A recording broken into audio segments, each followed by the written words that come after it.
في قلب المانيا الحالية قبل أكثر من 4000 عاماً دفن شخص وفق ترتيب غريب، حيث وضعت على جسده حجراً ثقيلاً.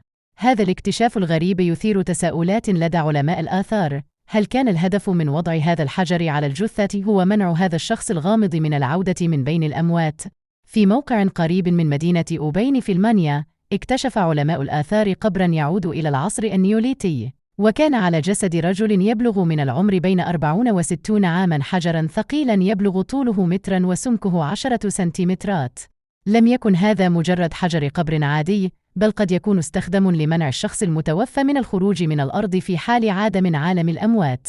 يذكر أن شعوب أوروبا في عصر البرونز كانوا يؤمنون بظهور الأرواح ويخشون غضبها.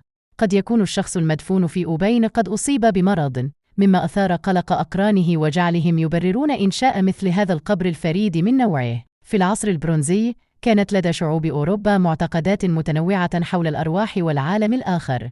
كانت هناك فكرة شائعة تتعلق بالأرواح الشريرة والخوف منها، وهذا يمكن أن يلاحظ في الطقوس الجنائزية والممارسات الدينية المختلفة. على سبيل المثال، في بعض الثقافات الأوروبية خلال العصر البرونزي كان هناك اعتقاد بأن الأرواح يمكن أن تعود لتؤذي الأحياء، لذا كانت هناك ممارسات لضمان عدم عودتها. قد يشمل ذلك دفن الجثث بطرق معينة أو استخدام الأشياء الثقيلة مثل الأحجار لمنع الأرواح من الخروج من القبور. كما كانت هناك ممارسات لحماية الأحياء من الأرواح الشريرة مثل استخدام التعاويذ والأمور الطقسية.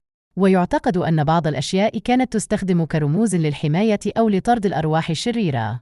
هذه المعتقدات والممارسات تظهر كيف كانت الثقافات القديمة تحاول التعامل مع مخاوفها من المجهول والعالم الآخر، وكيف كانت تسعى للحفاظ على النظام والأمان في مجتمعاتها.